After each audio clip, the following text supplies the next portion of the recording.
UP में अमरमणि के मामले में लागू नहीं होती है। उसकी सबसे बड़ी वजह यह है कि 20 सालों के इस लंबे अंतराल में, यानी जब से वो जेल में है 20 सालों से, 2007 से लेकर आज 2023 में करीब 17 साल हो चुके हैं, इसमें यूपी की राजनीति बिल्कुल बदल गई है। यूपी में अब त्रिशंकु सरकारों का जमाना नहीं रहा है। यूपी में बीजेपी की मेजॉरिटी वाली सरकार है। खास बात क्या है, इसको ध्यान से सुनिएगा। पूर्वी यूपी के अगर आज की तारीख में सबसे बड़े नेता कोई है तो वो खुद मुख्यमंत्री योगी आदित्यनाथ है। और हम सब जानते हैं, ये यूपी की राजनीति में छुपी हुई बात नहीं है, अमरमणि त्रिपाठी और योगी आदित्यनाथ की सियासत में दोस्ती कम और दुश्मनी ज्यादा रही है।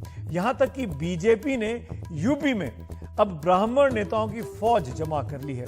ये योगी आदित्यनाथ की राजनीति का करिश्मा है।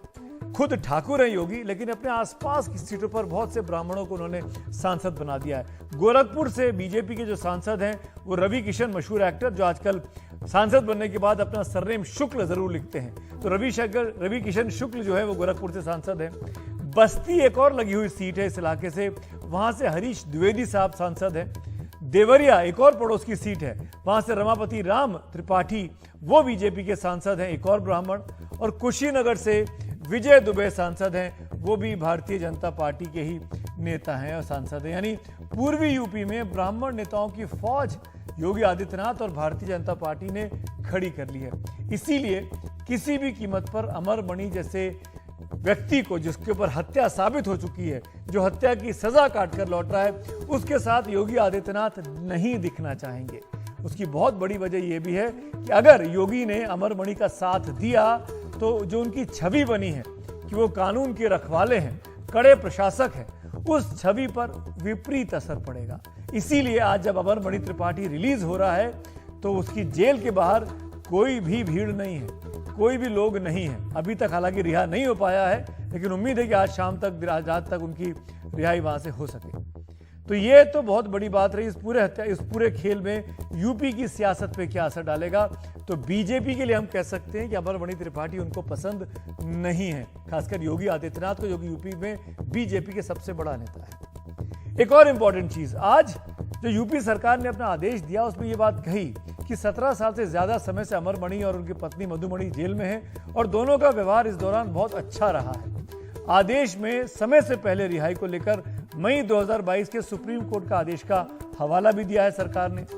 लेकिन मधुमिता शुक्ला, जिनकी हत्या की गई, उनकी बहन है निधि, वो इस रिहाई के खिलाफ सुप्रीम कोर्ट चली गई, याचिका दी। आज सुनवाई भी हो गई, लेकिन सुप्रीम कोर्ट ने फिलहाल उनकी रिहाई पर रोक लगाने से इनकार किया। याचिकाकर्ता से सुप्रीम कोर्ट ने कहा कि अगर वो उनकी बात से सहमत हुआ या वो साबित कर पाए कि अमरमणि और मधुमणि को रिहा नहीं करना चाहिए तो वो फिर से उनको जेल भेज देंगे, पर आज रिहा करना पड़ेगा।